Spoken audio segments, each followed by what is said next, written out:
Le monde des médias en deuil. Le doyen Djibril Boch n'est plus ancien journaliste de l'ERTM. Il fut parmi les premiers agents qui ont tenu le flambeau de la radio nationale, devenue plus tard Radio-Télévision du Mali. Il a tiré sa révérence ce 6 juillet 2023 après un long combat contre la maladie qui a fini par l'emporter à l'âge de 71 ans. Ses obsèques ont eu lieu chez lui au quartier 300 logements. Djibril Boch a été accompagné cet après-midi en sa dernière demeure par ses parents, amis et collaborateurs. C'était au cimetière de Sabali-Bougou. Boubacar Bablitouri, reportage. Mais nous ouvrons ce journal sur le communiqué du Conseil des ministres qui s'est réuni en session ordinaire ce mercredi. Il a une voix.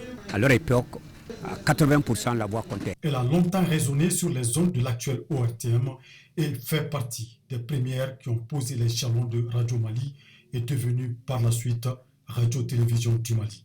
C'est bien celle de Djibril Boch qui s'est éteinte à jamais ce jeudi 6 juillet des suites d'une longue maladie. Ses amis et anciens collaborateurs qui lui ont rendu un dernier hommage n'ont pas tari de d'éloges à l'endroit du défunt. Je vous avoue que Djibril, pendant tout le temps où j'étais avec lui, sous son encadrement, j'ai beaucoup appris de l'homme. C'est un journaliste chevronné, un journaliste d'une rigueur exemplaire, et je vous assure que c'était plaisant de travailler avec lui.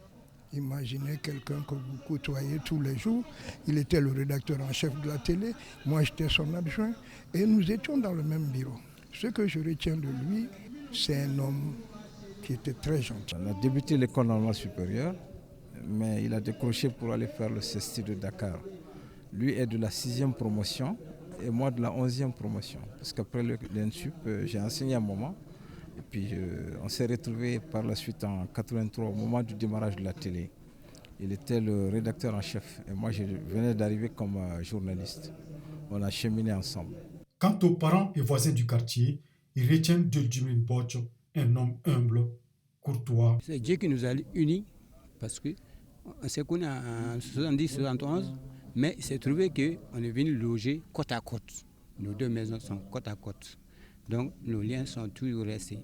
Ce que je peux dire en témoignage, il aimait beaucoup ses frères. Et il avait le sens de l'amitié. Il sait ce que c'est que l'amitié. Lui, c'est quelqu'un de bien, il n'est pas de méchant. Vraiment. Il est ouvert avec tout le monde, il est prêt à écouter tout le monde, il est prêt à aider tout le monde. Vraiment, on prie Dieu que Dieu l'accueille dans son paradis. Djibril Boch repose désormais au cimetière de Sabali-Bougou. Il laisse derrière lui une veuve, des enfants, parents, amis, collaborateurs et le monde de la communication inconsolable.